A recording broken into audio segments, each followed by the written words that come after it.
నమస్కారం. ముస్లిం సోదరులకు అస్సలాం అలైకుం. ఎలక్షన్ అయిపోయిన తర్వాత పిన్నెల్లి రామకృష్ణారెడ్డి ఉదంతం జరిగినప్పుడు నేను ఇదే వేదిక నుంచి మాట్లాడి ఖచ్చితంగా కూటమి, తెలుగుదేశం, జనసేన, బీజేపీ కూటమి 140-150 సీట్లతో అధికారంలోకి రాబోతా ఉంది. ఉద్యోగస్తులారా, జూన్ 4వ తేదీ ఈ కౌంటింగ్ ప్రక్రియలో మీరు ఎటువంటి ఒత్తిడికి లోను కావద్దు. 4 తర్వాత మీ మీద ఎటువంటి అనవసరమైన ఒత్తిడి మీ మీద ఉండదు అని కూడా నేను తేటతెల్లంగా చెప్పడం జరిగింది. మాకప్పుడు కనపడతా ఉండింది, it was writing on the wall. ప్రజానాడి మాలాంటి వాళ్ళకు తెలిసింది. కానీ సజ్జల రామకృష్ణారెడ్డి గారు 3వ తేదీ చెప్పి రైటింగ్ ఆన్ ద వాల్, మాకు ప్రజా తీర్పు మా వైపే ఉండబోతామని మనం చూసాం.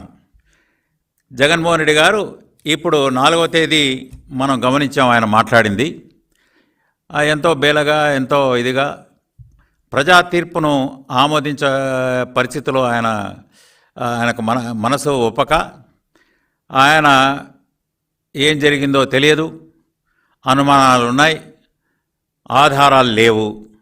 ఇదే 2019లో కూడా కొందరు ఆయనకు ఈ ఈవీఎం చెప్పకనే చెప్పారు. ఆయన జగన్మోహన్ రెడ్డి గారు ఈవీఎంల మీద అడిగినప్పుడు కనపడుతుంది కదా, 2019లో ఆయన చెప్పింది, ఎవరికి ఓటు వేశారో మనకు తెలుస్తుంది కదా, సైకిల్కు వేస్తే సైకిల్కు, ఫ్యాన్కు వేస్తే ఫ్యాన్కు కనపడుతుంది కదా, ఇందులో అనుమానం ఏముంది అన్నారు. ఇప్పుడు ఆయన అదే జగన్మోహన్ రెడ్డి గారు పెద్దలు, అనుమానాలు, ఆధారాలు అనే పద్ధతి వాడడం, ప్రజా తీర్పును అపహాస్యం చేసే విధంగా మాట్లాడడం. అయ్యా, మీరు 17 లక్షల శాంపుల్స్ తీశానన్నారు, మీకు ప్రజానాడి ఎలా తెలుస్తుంది? ఐప్యాక్లతో, తర్వాత ఆరా మస్తాన్ లాంటి వాళ్ళ సర్వేలతో మీరు చేస్తే మీకు ఎలా ప్రజానాడి ఎలా తెలుస్తుంది? తర్వాత ఈవీఎంల మీద అనుమానం వ్యక్తం చేశారు. అది మనం చూస్తే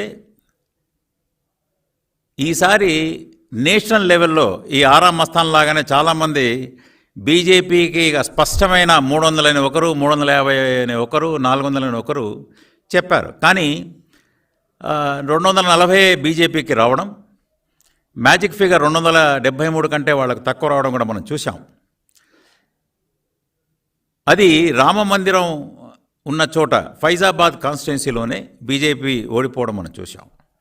సీతాపూర్ అనే పక్కనే సీతమ్మవారి సన్నిధానంలో కూడా ఆ కాన్స్టిట్యున్సీ పార్లమెంట్లో ఓడిపోవడం మనం చూసాం. కాబట్టి ఇది స్పష్టంగా ఇది ఈవీఎంలు మీద ప్రజలకు కూడా ఎటువంటి అనుమానాలు కానీ లేవు. మీకు ఉండొచ్చు కాక 17 లక్షల శాంపుల్స్ ఇక ఐప్యాక్ వాళ్ళు, ఆరా మస్తాన్ లాంటి వాళ్ళు తీస్తే మీకు అనుమానాలు రావచ్చు.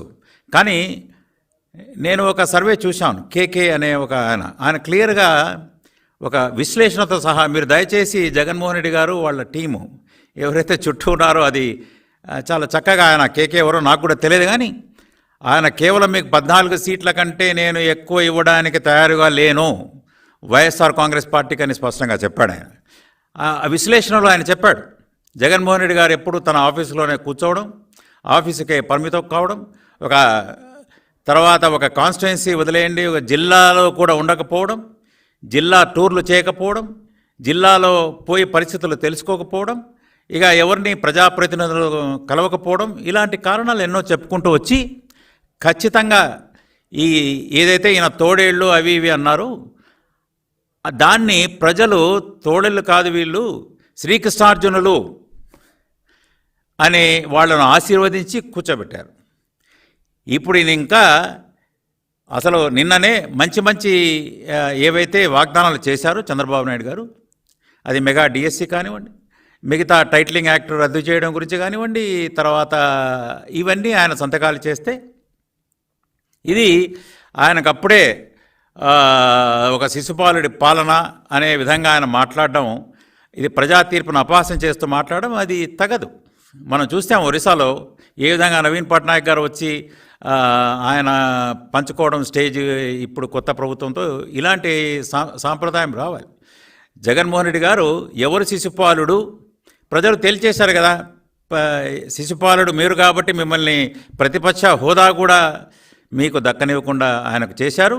ఇదిగో వీళ్ళు ఎవరినైతే మీరు అది ఇది కౌరవులు అది ఇది అన్నారు, వాళ్ళు శ్రీకృష్ణార్జునులు ఆయన పాండవ సైన్యం ఇది. చంద్రబాబు నాయుడు పవన్ కళ్యాణ్లు ముఖ్యమంత్రి ఉప ముఖ్యమంత్రి హోదాలో ప్రజలు కూర్చోబెట్టారు. ఈ తీర్పును మీరు గౌరవించాలి. అంతేగాని ఇంకా ఈవీఎంల మీద చర్చ జరగాలి, తర్వాత ప్రజా తీర్పును ఏమైందో తెలియదు అని ఒకవైపు చెప్తూనే పర్వాలేదు మనకు 40% ఓట్లు వచ్చినాయి అని మళ్ళీ పరస్పర వైరుధ్యమైన ప్రకటనలు ఆయన చేయడం మనం చూస్తున్నాం. సరే, అది కొంచెం బ్యాలెన్స్ తప్పిపోయినట్టు ఖచ్చితంగా కనపడతా ఉంది. ఏది ఏమైనా మీరు ఒకటైతే వాస్తవం, ఇప్పటికీ జగన్మోహన్ రెడ్డి గారు తమ ఎంపీలతో మాట్లాడుతూ మళ్ళీ అది వన్ వే ట్రాఫిక్గానే నడుస్తూ ఉంది, ఒక మోనోలాగ్. ఆయన ఎందుకు ఓడిపోయాం ఆ రివ్యూ తీసుకొని, అంటే అంతకుముందు లేదు కాన్స్టిట్యున్సీ రివ్యూస్ కానీ స్పందన కానీ లేకపోతే ఫీడ్బ్యాక్ తీసుకోవడం కానీ ఆఫీసర్లతో కానీ, అది చీఫ్ సెక్రటరీ దగ్గర నుంచి అది ఎప్పుడు లేదు. ఇప్పుడు కూడా ఓడిపోయిన తర్వాత పెద్దలు అనుమానాలు ఇవి చెప్పడం తప్ప అసలు మనం ఎందుకు ఓడిపోయాం, కారణాలు ఏమిటి, ఇంకా మనకు ప్రజలకు నేను అది చేశాను ఇది చేశాను బటన్లు నొక్కాను అని చెప్పడం తప్పితే లేదు నేను మంచి చక్కటి పరిపాలన అందించానా లేదా, ప్రజలు మన నుంచి ఏమి కోరుకున్నారు, ప్రజా నాడిని మనం ఎందుకు మాలాంటి వాళ్ళకి కనపడింది మీకు ఎందుకు కనపడలేదు అంటే ఆ అధికారపు పొరలు మీకు కమ్ముకొని పోయి అధికారమే పరమావధిగా మీరు ప్రవర్తించారు కాబట్టే కనపడలేదు. అసలు మీరు ఫీడ్బ్యాక్ అనేది తీసుకోకుండా ఎప్పుడు ఎమ్మెల్సీతో మాట్లాడడం చూసాం, కొందరు ఎంపీలతో మాట్లాడడం కూడా చూసాం. మనకు 11+4 మనం 11 మంది రాజ్యసభలో ఉన్నాం, 4 మేము లోక్సభలో మా వాళ్ళు ఉన్నారు, 15 మంది మేమున్నాం, వాళ్ళు 16 మందే ఉన్నారు. కాబట్టి ఇప్పుడు ప్రత్యేక హోదా జగన్మోహన్ రెడ్డి గారు చెప్పడం చాలా విచిత్రంగా ఉంది. ప్రత్యేక హోదా తేలేకపోతే ఆయనను ప్రజలు క్షమించరు అన్నట్టుగా. అయ్యా ఇప్పుడు 11 మంది మీరున్నారు, అప్పుడు కూడా సుమారు 22 మంది ఉన్నారు ఎంపీలు. ప్రత్యేక హోదా అంటే అప్పుడేమన్నారు ఆయన, లేదు వాళ్లకు సంఖ్యాబలం ఉంది అన్నారు. పోనీ రాజ్యసభలో సంఖ్యాబలం లేనప్పుడు సిఏ లాంటి చట్టాలు, ముస్లిం వ్యతిరేక చట్టాలు, తర్వాత మన వ్యవసాయదారుల వ్యతిరేక చట్టాలకు అన్నిటికీ మీరు వైఎస్ఆర్సీపీ వాళ్లకు కేంద్రంలో సహకారం అందించింది. ప్రత్యేక హోదా ఇవ్వకపోతే మేము మీకు సహకారం అందించము అని చెప్పిన దాఖలాలు లేవు కదా. ఇప్పుడొచ్చి ఏదో ప్రజలు ఈ ప్రత్యేక హోదా అని చెప్తే ఇది మంచి పాయింట్ దొరుకుతుంది, మనం ఇరుకున పెట్టొచ్చేమో అనే ఇది తప్ప, ఇదే సిద్ధాంతం మీకు ఇంకా ఎక్కువ మంది ఎంపీలు ఉన్నారు, అప్పుడు లోక్సభలో ఉన్నారు, రాజ్యసభలో ఉన్నారు. కాబట్టి ఇటువంటివి కాకుండా ఒక ఆత్మ విమర్శ చేసుకొని అందరినీ కలుపుకొని ఒక ఇదిగా వస్తే బాగుండేది. ఇప్పుడు అంటున్నారు ఆయన, I will be the voice of the voiceless people, నేను గొంతుక లేని వాళ్ళ గొంతుకనవుతా అన్నాడు ఆయన 4వ తేదీ. అయ్యా 5 ఏళ్ళు మీకు అధికారం ఇచ్చారు. అదే ఆ సర్వేలో కూడా చాలామంది కొన్ని సర్వేలు మంచి సర్వేలు చూసాం ఇందాక అన్నట్టు, గొంతుక లేని వాళ్ళ గొంతుకనైతే మీరు ఇప్పుడు అంటున్నారు. కానీ నా ఎస్సీ, నా ఎస్టీ, నా బీసీ, నా మైనారిటీ అంతకుముందు కూడా నేను 2-3 సార్లు చెప్పాను. మీరు అంటూనే ఉన్నారు, కానీ సాధికారత గురించి అన్నారు, బీసీల సాధికారత, మైనారిటీల సాధికారత, మహిళల సాధికారత. మీరు వాళ్ళ గొంతుక లేని ప్రజల ప్రతినిధుల గొంతుకను మీరు వాళ్ళ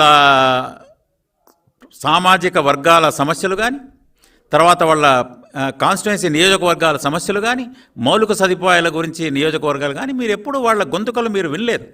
ఇక ప్రజలంటారా, మీరు ఎప్పుడు కూడా నిన్నటి నుంచి చూస్తున్నాం. ఇప్పుడు నేను ఈ పార్టీ ఆఫీస్ తెలుగుదేశం నుంచి మాట్లాడుతున్నా, ఇప్పుడే ప్రజలు ఉన్నారు. పొద్దున లోకేష్ గారి దగ్గర అప్పుడే దర్బార్ మొదలైంది, పక్కన తెలంగాణలో కూడా ప్రజా దర్బార్ మొదలైంది. జనం ఇప్పుడు స్వేచ్ఛావాయులు ఆ రోజు ఇప్పుడు పీల్చుకుంటున్నారు. మీకు ప్రజానాడు ఎందుకు అందలేదంటే మీరు దమన నీతిని ప్రదర్శించారు, ప్రజలను అణిచిపెట్టారు, అక్రమ కేసులు పెట్టారు, నిర్బంధించారు. ఆ దమన నీతి వల్ల ప్రజలు మాట్లాడలేకపోయారు. అందుకోసం మీరు మీకు కనపడలేకపోయింది.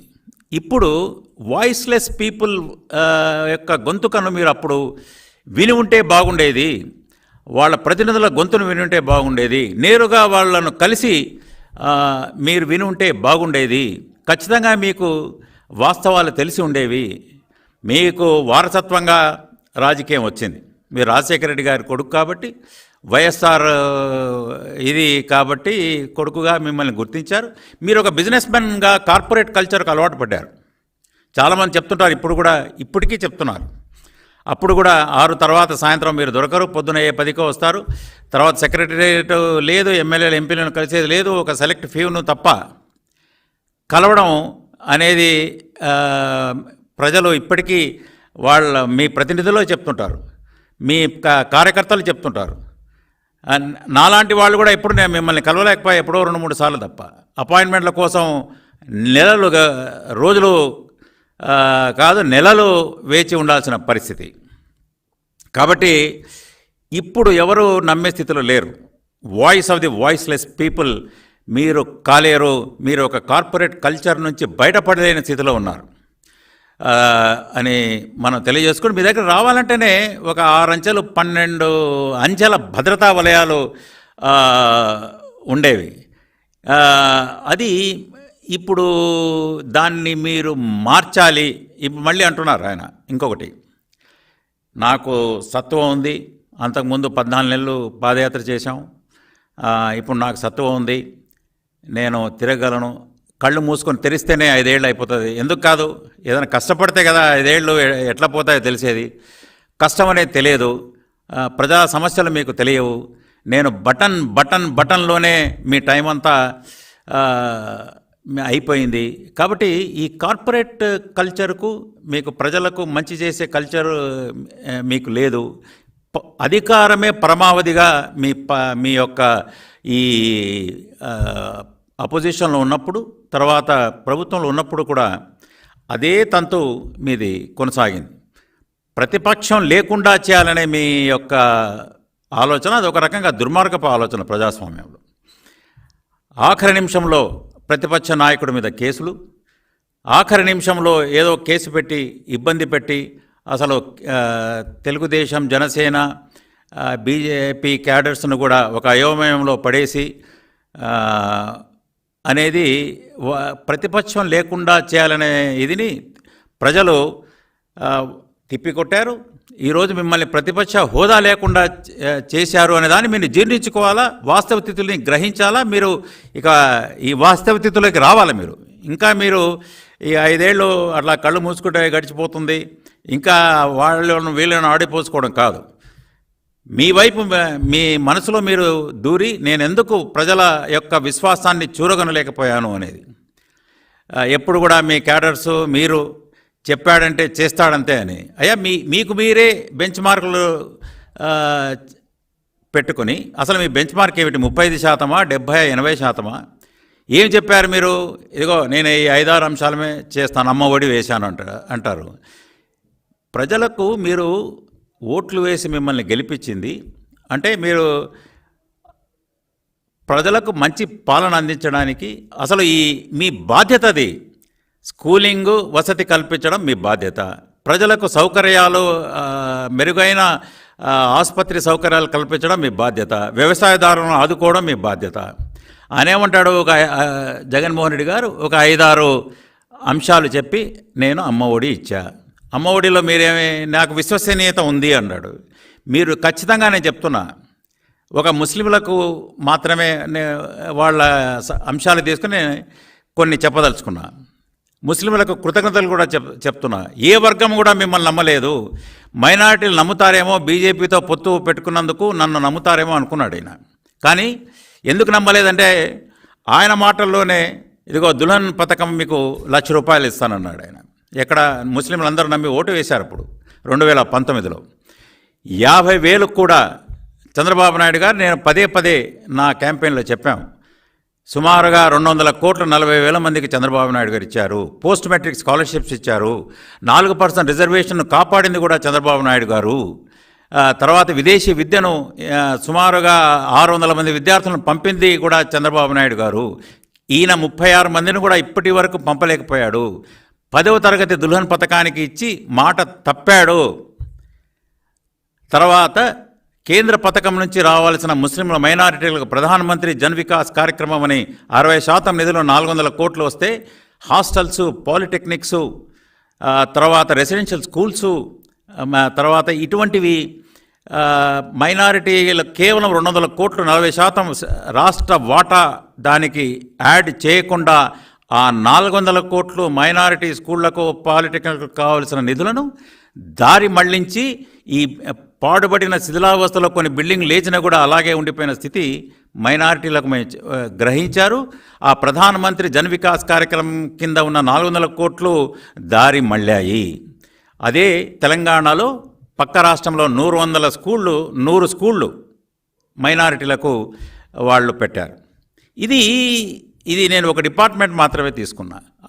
వారు ఏం చెప్పేవాళ్ళంటే, ఇదిగో ఈ 5-6 చేస్తాను, ఇది అమ్మ ఒడి, తర్వాత ఇది నేతన్న నేస్తం, తర్వాత చేయుత, ఇది నేను 100% చేశాను అని.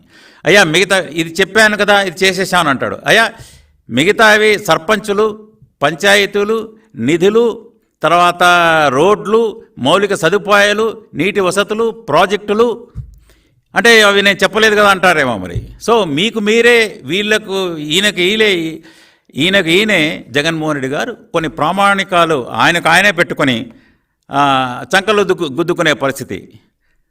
నేను మొత్తం చేసేసాను, 199, 95% చేశాను అని చెప్పుకోవడం, ఇది అంటే వాస్తవిక స్థితిలో లేడు కాబట్టే మిమ్మల్ని ప్రజలు చీకొట్టారు. వ్యవస్థలు మీరు ఈయన జగన్మోహన్ రెడ్డి గారు వ్యవస్థలను మాయం చేసేశారు. అయ్యా స్టేట్ బడ్జెట్ ఒకటి ఉంటుంది, ఇవి కాక కేంద్రం నుంచి అప్పులు సుమారుగా 13.5 లక్షల కోట్లు, అదిగాక రాష్ట్ర ప్రభుత్వ బడ్జెటు. ఈయనే స్వయంగా ఆయనే మొన్న కూడా చెప్పారు, ఆయన జగన్మోహన్ రెడ్డి 2.7 లక్షల కోట్లు నేరుగా బటన్ నొక్కి, ఎప్పుడు బటన్ మీదనే ఆయన యొక్క దృష్టి, బటన్ నొక్కి వేశాను. ఎందుకు ఓట్లు రాలేదో కానీ మీరు ప్రజలకు చెప్పలేదే నేను రోడ్లు వేయనని, ప్రజలకు చెప్పలేదే మీరు ప్రాజెక్టులు తేనని, ప్రజలకు చెప్పలేదే మీరు మౌలిక సదుపాయాలు పెన్షనర్లకు పెన్షన్ ఇవ్వనని, మీరు ప్రజలకు చెప్పలేదే ఈ పోలీస్ వాళ్లకు కానీ మిగతా వాళ్ళకు కానీ ఇదిగో మీకు రావాల్సిన అలవెన్స్లు ఇవ్వము అని, ఉద్యోగస్తులకు చెప్పలేదే అయ్యారు ఇవ్వమని. ఇట్లా ప్రతి రంగానికి మీరు అయ్యా ఇది చేస్తారనుకున్నారు కానీ ప్రజలు అసలు మొత్తం ఎగ్గొట్టి ఏదో బటన్లు నొక్కి మీరు ప్రజలకు చెప్పలేదే శాండు నేను మళ్ళీ దాన్ని ఏదో రీటెండరింగ్ చేసి ఇది చేస్తానని. తర్వాత ఇదిగో నాసిరకం లిక్కర్ ఇప్పుడు విశ్వసనీయత అన్నారు. 2024లో 5 స్టార్ హోటల్స్కు తప్ప నేను మద్యం ఎక్కడా రాకుండా చేస్తాను అని మీరు చెప్పారు. మరి అది మీరు విశ్వసనీయత కోల్పోయారు కదా. ఇది చెప్పలేదే, మరి చెప్పింది కూడా మీరు చేయలేదే. చెప్పాడంటే చేస్తాడంతని మీరు బాగా సంకలు గుద్దుకోవడం తప్ప. సో ఎందుకు మీకు ప్రజలు ఆదరించలేదు అనేది మీరు తెలుసుకొని, సో ఇది మీరు ఖచ్చితంగా గమనించాలి. ఇప్పుడు ఎమ్మెల్సీలలో మాకు బలం ఉంది కాబట్టి మీరు బాగా పోరాడండి, అన్ని చట్టాలు మంచివి కూడా చెడ్డవి అడ్డుకోండి అనే విధంగా చెప్పడం జరిగింది. దాండే నేను కూడా అప్పుడు ఎమ్మెల్సీగా ఉన్నా. అప్పుడు లేదు ఇది అనవసరం, దుబారా ఖర్చు, ఇది తీసేస్తేనే బెటర్ అని మీరు రాజ్యసభకు కూడా అసెంబ్లీలో పాస్ చేసి, తర్వాత మీకు సంఖ్యాబలం పెరిగే కొలది మళ్ళీ ఉండాలన్నారు. కానీ అది ఇంకా రాజ్యసభకు పోయినట్లేదు. మొదట పంపిందే ఈ ఎమ్మెల్సీల సభను, అప్పర్ హౌస్ని, లెజిస్లేచర్ను, కౌన్సిల్ను రద్దు చేయమనేదే ఇప్పటికే ఉంది అక్కడ. కాబట్టి ఈ నాయకులకు కూడా ఇప్పటికి చెప్తున్నారు చాలామంది నాయకులు మాతో, అయ్యా ఏమిటి ఆయన ముందులాగానే తనకు తానే తన గ్రాఫ్ బాగుంది మా గ్రాఫ్ బాగలేదు అని ఎప్పుడు చెప్పేవాడు. అసలు ఆ ప్రామాణికమే ఏమిటో మాకు తెలిసేది కాదు. ఇప్పుడు అదే పద్ధతి ఇప్పుడు కొనసాగుతూ ఉంది. అసలు ఆయన తనకు తాను ఆత్మవిమర్శ ఎప్పుడు చేసుకోవట్లేదు. ఇప్పుడు ఏ విధంగా ఈ కేసులు కూడా రాబోతున్నాయి. జగన్మోహన్ రెడ్డి గారు 10 సంవత్సరాలుగా బెయిల్లో ఉన్నారు. వాళ్ళ నాయకుల యొక్క వాళ్ళ సీరియస్ కన్సర్న్స్ ఉన్నాయి. వాళ్ళు ఆలోచిస్తున్నారు ఈ పార్టీ మనుగడ ఉంటుందా. ప్రతి వారం ఆయన ఇంకా కోర్టుకు హాజరు కావాల్సిన పరిస్థితులు ఉన్నాయి. గోడ మీద రాత అని సజ్జల గారు అన్నారు. ఆ గోడ మీద రాత స్కాములు కనపడుతున్నాయి. ఒక్కొక్క స్కామ్ మైన్స్లో రాయల్టీల స్కాము నేను కూడా చూశాను. మొన్న అనంతపూర్లో ఏదో రాయల్టీ వసూలు చేయాలని ఎవరు ప్రసాద్ రెడ్డి అట. తర్వాత నిన్న కూడా చూసాం రోజా గారు, ఈ తర్వాత Sai sports authority of India వాళ్ళు ఆడుదాం ఆంధ్ర కార్యక్రమంలో కొనుగోలు కార్యక్రమంలో అవి స్కాములు, తర్వాత ఈ లిక్కర్ స్కాములు అసలు కనపడుతున్నాయి. ఏ విధంగా క్యాష్ డీలింగ్స్ ఇన్ లిక్కర్, ప్రభుత్వ సంస్థల నుంచి ప్రైవేట్ వాళ్ళు వచ్చి క్యాష్ తీసుకుపోవడం ఒకటే. అంటే పైకేమో మనసా వాచా కర్మణాలు లేదు. నిన్ను వలె నీ పొరుగు వారిని ప్రేమించమని ఈయన ఒక పవిత్ర బైబిల్లోని అంశాన్ని జగన్మోహన్ రెడ్డి గారు మర్చిపోయారు. ఆయన మనం చూసాం ఏ విధంగా ఆ సీను అనే కుర్రాడు లేదు మీ అభిమానియే మిమ్మల్ని మీకు ఇంకా ప్రాబల్యం పెరగాలని లైట్గా కూర్చాడయ్యా అంటే 5 సంవత్సరాలు ఈయన ఫిర్యాదుదారుగా ఉండి కోర్టుకు పోని పరిస్థితి మనం చూసాం. వాళ్ళ అమ్మ పాపం దీనురాలైన తల్లి ప్రతి గడపకు ప్రతి చోటికి పోయి ఆమె అడిగింది నా కొడుకు బెయిల్ ఇప్పించండి అని. మర్డర్ కేసులో ఉన్నవాళ్ళు 3 సంవత్సరాలకు బెయిల్ వచ్చారు, 3 నెలల బెయిల్ వస్తారు. ఈయన 5 సంవత్సరాలు కూడా పాపం మొన్న వచ్చాడు కుర్రాడు. ఎవరో కొందరు స్వచ్ఛందంగా సహాయం చేసి పాపం ఆయన బయటికి రావడం జరిగింది. డాక్టర్ సుధాకర్ మనం చూసాం. సరే ముస్లిమ్స్లో మనం చూసాం ఎంతోమంది. తోట చంద్రయ్య పాపం ఆయన చనిపోయడం జై జగనన్నం అంటే లేదు జై చంద్రబాబు నాయుడు గారని అంటూ చనిపోయాడు ఆయన. తర్వాత ఎంతోమంది ముస్లిం కుటుంబాలను పల్నాడులో ఓటు వేయలేదని ఇప్పటికీ వాళ్ళు అంటున్నారు దొంగ అన్నట్లుగా. ఇప్పటికీ ఎలక్షన్లు అయిన తర్వాత కూడా మర్డర్లు, తెలుగుదేశం కార్యకర్తలను వైసీపీ గూండాలు మర్డర్లు చేస్తున్నారు. ఇది అంటూ దొంగ అన్నట్లుగా వీళ్ళు వ్యవహారం ఇలా ఉంది. ప్రజలు చాలామంది, నేను ఇక్కడ కూడా విజయవాడలో అవి అయ్యా ఈ ప్రభుత్వం వస్తే ఇంకా మేము ఇక్కడ ఉండలేని పరిస్థితి, మేము ఊళ్ళు వదలాల్సిన పరిస్థితి వస్తుంది అనేది. ఈ నిర్బంధ వాతావరణం నుంచి ఏ విధంగా బయటపడాలి అనే ఈసారి ఎందుకు వాళ్ళకి ప్రజానాడి కొందరికి అందలేదని మాలాంటి వాళ్ళకి అందింది, కానీ వీళ్ళకి ఎందుకు అందలేదంటే లేదబ్బా తెలుగుదేశానికి ఓటు వేసిన వాళ్ళు కూడా మేము వైఎస్ఆర్సీపీకి భయపడి ఎక్కడ వాళ్లకు దాడులు జరుగుతాయని భయపడి కొందరు బయటికి చెప్పుకోలేని పరిస్థితి. చెప్పాల్సిన వాళ్ళకి వాళ్ళు చెప్పారు, ఒక నిశ్శబ్ద విప్లవమో ఏదో అని చెప్పారు. కానీ ఎప్పుడు కూడా చాలామంది మహిళలు అనుకుంటున్నారు అంగన్వాడీలను ఇక్కడే వాళ్లకు ఎస్మా ప్రయోగించి వాళ్ళను దమనకాండ, పెన్షనర్లు ఫస్ట్కు పెన్షన్ రాని పరిస్థితి, తర్వాత వాళ్ళ జీపీఎఫ్లు తినేసిన పరిస్థితి, జీపీఎఫ్లు దారి మళ్లించిన పరిస్థితి, టీచర్లను అంటే టీచర్ వ్యవస్థ బాగుంటే విద్యార్థుల భవితవ్యం బాగుంటుంది అనేది కనీస అవగాహన లేని ఈ పాత ప్రభుత్వం ఎలా ఉండిందంటే టీచర్లను ఏ విధంగానైనా ఇబ్బంది పెట్టాలా. ఎందుకంటే వాళ్ళ యొక్క పెన్షన్ పథకాన్ని గురించి, తర్వాత ఐఆర్ని గురించి, డిఏల గురించి అడిగారు. అడిగినందుకు ఎప్పుడో ధర్నా చేసినందుకు ఏ విధంగానైనా వాళ్ళని వేధించాలి, వాళ్ళని ఎలక్షన్ విధుల నుంచి కూడా తప్పించాలి, తర్వాత వాళ్ళని ఎట్టి పరిస్థితుల్లో అణిచివేయాలని ఒక ప్రత్యేక అధికారిని ప్రవీణ్ ప్రకాష్ లాంటి వాళ్ళని తెప్పించి సెంట్రలైజ్డ్ ప్రొక్యూర్మెంట్, ఈ టేబుల్స్ సిమెంట్ అవి తెప్పించి ముందు ఇంజనీర్లు కడితే టీచర్లు సూపర్వైజ్ చేసేవారు. ఇప్పుడు టీచర్ల చేత బిల్డింగులు కట్టించి ఇంజనీర్లు సూపర్వైజ్ చేసే పరిస్థితి తెచ్చి వాళ్ళకి యాప్లు ఇచ్చి 3-4 గంటలు బిజీగా పెట్టడం, అనవసరమైన బైజూస్ లాంటి పథకాలు తెచ్చి స్కామ్లు కనపడుతున్నాయి బైజూస్లో, తర్వాత ఈ సెంట్రలైజ్డ్ ప్రొక్యూర్మెంట్లో, తర్వాత ట్యాబ్స్లో స్కామ్స్ కనపడుతున్నాయి. మీరు చెప్పేదేమో విద్యార్థుల పేరు, చేసేదేమో టీచర్లను అణిచివేత, కానిస్టేబుల్ వ్యవస్థ బాగుంటేనే, పోలీస్ వ్యవస్థ బాగుంటేనే, వాళ్ళకు రావాల్సిన అలవెన్సెస్ ఇస్తేనే శాంతి భద్రతలు బాగుంటాయనే కనీస అవగాహన లేని గత ప్రభుత్వం జగన్మోహన్ రెడ్డి గారి ప్రభుత్వం. కాబట్టి వ్యవస్థలు మటుమాయం, డిపార్ట్మెంట్లు అసలు లేని పరిస్థితి. మైనార్టీ డిపార్ట్మెంటే నేను చెప్తున్నాను. కార్పొరేషన్లు, మైనార్టీ ఫైనాన్స్ కార్పొరేషన్ లేదు, తర్వాత ఉర్దూ అకాడమీ లేదు, క్రిస్టియన్ కార్పొరేషన్ లేదు, మీకు వక్ఫ్ డిపార్ట్మెంట్ లేదు.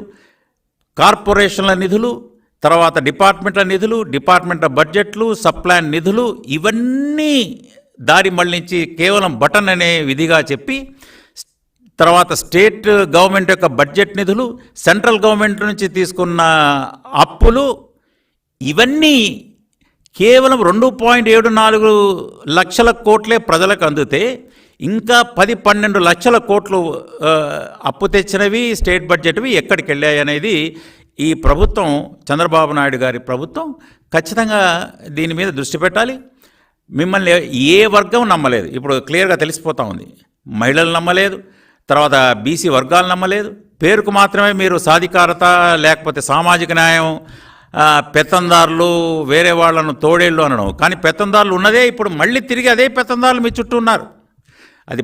అది పార్లమెంట్లో కూడా వాళ్ళే ఉన్నారు మీ చుట్టూ. మళ్ళీ అదే అదృష్టం కొద్దీ ఆయన ధనంజయ రెడ్డి ఇప్పుడు చెప్తున్నారు వాళ్ళు, జక్కంపూడి రాజా గారు కానివ్వండి, ఈవెన్ ఆయన మన ఎవరు కేతిరెడ్డి వెంకటరామరెడ్డి గారు కానివ్వండి, మిగతా వాళ్ళు కూడా అంటున్నారు ఏ విధంగా గంటలు ఒక ప్రజాప్రతినిధులను ప్రజా సమస్యల కోసం వెళ్ళినా కూడా మమ్మల్ని నిలబెట్టించే వాళ్ళు అని కూడా ఇప్పుడు చెప్తున్నారు. మళ్ళీ తిరిగి అదే తంతు, ఒకటే వన్ వే ట్రాఫిక్, మళ్ళీ అదే మాట్లాడుతూ ఇంకా నాకు అర్థం కాలేదు, ఇంకా ఎందుకు మనకు దేవుడి దయ ప్రజల ఆశీర్వాదం ఉండాలి కదా అని ఆయన, మీకు దేవుడి దయ లేదు, ప్రజల ఆశీర్వాదం లేదు అని స్పష్టంగా అర్థమైంది. ప్రజల ఆశీర్వాదం ఎందుకు లేదు అంటే, ఇదిగో మీరు నాసిరకం మద్యం ఇచ్చారు, తాగి కుటుంబాలు రోడ్డున పడ్డాయి, తర్వాత ఇసుక ఎప్పుడు కావాలన్నా ఇవ్వలేకపోయారు, గృహ నిర్మాణం చేస్తూ ఉన్నారు, గృహాలు ఆప్షన్ 1, 2, 3 ఏది మీరు కట్టుకోండి, లేదా మీరు కట్టుకుంటారా, మేము కట్టాలనా అని అలా పట్టాల దగ్గర నుంచి స్కాములు చేసిన మీ గత ప్రభుత్వాన్ని ప్రజలు క్షమించలేదు. అన్నిటికంటే ఈ నిర్బంధ వాతావరణం ఒకటి మీరు తెచ్చి ప్రజలను మాట్లాడితే వాళ్ళకు వ్యతిరేకంగా కేసులు పెడితే ఇప్పుడు స్వేచ్ఛావాయువులు పీల్చుకుంటున్నారు. ఇది రాబోయే రోజుల్లో ఈ మంచి ప్రభుత్వం కొలువు తీరింది. మీరు ఎవరు శిశుపాలుడో ప్రజలు తేల్చేశారు. శిశుపాలుని ప్రతిపక్ష హోదా లేకుండా చేసేశారు. ఎవరిని మీరు అప్రతిష్ట పాలు చేయాలనుకున్నారో, ప్రతిపక్షంలో కూడా దాన్ని మటమాయం చేయాలనుకున్నారో వారిని శ్రీకృష్ణుడు ముఖ్యమంత్రిగా, లేకపోతే ఒక అర్జునుడు ఉప ముఖ్యమంత్రిగా ఇప్పుడు ప్రజలు వాళ్లను, నేను అర్జునుడు అంటే మిమ్మల్ని నమ్మలేదు, మిమ్మల్ని ఇంట్లో కూర్చోబెట్టారు, ఇప్పుడు ముఖ్యమంత్రి ఉప ముఖ్యమంత్రిగా కూర్చోబెట్టారు. ఇది మీరు గమనించాలి. కాబట్టి ఇప్పుడు వైసీపీ కార్యకర్తలే నాకు ఓపిక ఉంది, రేపు కళ్ళు మూస్తే కళ్ళు తెరిస్తే 5 ఏళ్ళు అయిపోతాయి, నేను మళ్ళీ తిరుగుతా ప్రజల్లో, మీరు తిరుగుతారు. కానీ నాకు అనుమానం ఈ పార్టీ ఇక మనుగడ కష్టం అని వాళ్లే చెప్తున్నారు. మీరు కేసులో బిజీ అయిపోతారు, పాత కేసులు ఉన్నాయి, ఇక రాబోయే కొత్త కేసులు వస్తాయి. కాబట్టి దీని నుంచి నాకు తెలిసి చాలా ఈ స్కాములు ఇన్ని అసలు ఆధారాలు పైకే రైటింగ్ ఆన్ ద వాల్ లాగా ఆధారాలు కనపడుతున్నాయి ఈ స్కాములవి. కాబట్టి ఈ కేసులను తప్పించుకోవడం, తర్వాత ఇది బతికి బట్ట కట్టడం నాకు తెలిసి చాలా కష్టం. అది నేను చెప్పడం కాదు, వాళ్ళ నాయకులే చెప్తున్నారు. రేపు పొద్దున అసలు ఈ పార్టీ ఏ విధంగా మనుగడ సాగిస్తుంది, ఇటువంటి మానసిక తీరు ఉన్న నాయకుడు, అంటే ఒక కార్పొరేట్ కల్చర్ను పాలిటిక్స్లో ప్రజలతో అవినాభావ సంబంధం లేకుండా ప్రజలకు దూరంగా ఉండి ఏదో ఒక న్యూక్లియర్ అస్త్రం ప్రయోగించినట్టు నార్త్ కొరియన్ ప్రెసిడెంట్ ఇతను ఒక బటన్ నొక్కితే ఏదో పడిపోతున్నాయనే ఇది ఫీలింగ్లో ఉండి తన ఇల్లు దాటని నాయకుడిని ఏ విధంగా ప్రజలు హర్షిస్తారనేది వాళ్ళ క్యాడర్లో వాళ్ళ నాయకుల్లో ఉంది. ఇది ఖచ్చితంగా రాబోయే రోజుల్లో ఈ పార్టీ మనుగడ కష్టం. ఇప్పటికైనా మంచి సాంప్రదాయం ఆయన జగన్మోహన్ రెడ్డి గారు నేర్చుకొని సరే ప్రతిపక్ష హోదా లేదు కానీ మీరు అన్నీ కోల్పోయారు. ఇక మంచి మంచి నాయకులను కోల్పోయారు, మంచి వాళ్ళని కోల్పోయారు. ఇప్పటికైనా మీరు తెలుసుకొని ప్రజా తీర్పునకు శిరసావహించి ప్రజా తీర్పుని శిరసావహించి గౌరవించి ఒక నిర్మాణాత్మకమైన ఒక పార్టీగా మీరు వ్యవహరించాలని, నాయకుడిగా వ్యవహరించాలని వారిని కోరుతున్నా. నమస్కారం. స్వామి బోధానంద గోసేవ ఆశ్రమం, సైథాపూర్. జ్యోతిష్యం, వాస్తుశాస్త్రం మన పూర్వీకులు మనకిచ్చిన వరం. దుర్గాదేవి, కాలభైరవ ఉపాసనతో వాక్సిద్ధి పొందిన శ్రీ శ్రీ బోధానందగిరి స్వామివారు మీకు ఎలాంటి సమస్యలున్నా, వాటిలో ముఖ్యంగా ధన నష్టం, ఆరోగ్య నష్టం, భార్యాభర్తల మధ్య గొడవలు, ప్రేమించుకున్న వారు దూరం అవడం, ఎన్ని సంబంధాలు వచ్చినా పెళ్లి ముడి పడకపోవడం, రోడ్డు ప్రమాదాలు, అప్పుల బాధలు, వ్యవసాయంలో నష్టాలు, పెద్దల మాట పిల్లలు వినకపోవడం, ఆరోగ్య శాంతి, గృహశాంతి, మనశ్శాంతి లేకపోవడం, ఇలాంటి సమస్యలు ఉన్నట్లయితే ఒక్కసారి స్వామీజీని కలవండి. మీ సమస్యలకు తగిన పరిష్కారాన్ని పొందండి. అంతేకాక అన్ని రకాల వ్యాధులకు గోపంచకవ్య మరియు మూలికా వైద్యం చేయబడును. నమ్మకంతో రండి, ఆయురారోగ్యాలతో వర్ధిల్లండి. మా అడ్రస్ స్వామి బోధానంద గోసేవ ఆశ్రమం, సైథాపూర్, వీరభద్రస్వామి గుడి దగ్గర, యాదగిరిగుట్ట. సంప్రదించవలసిన నెంబర్ 9849213754 మరియు 9618034138.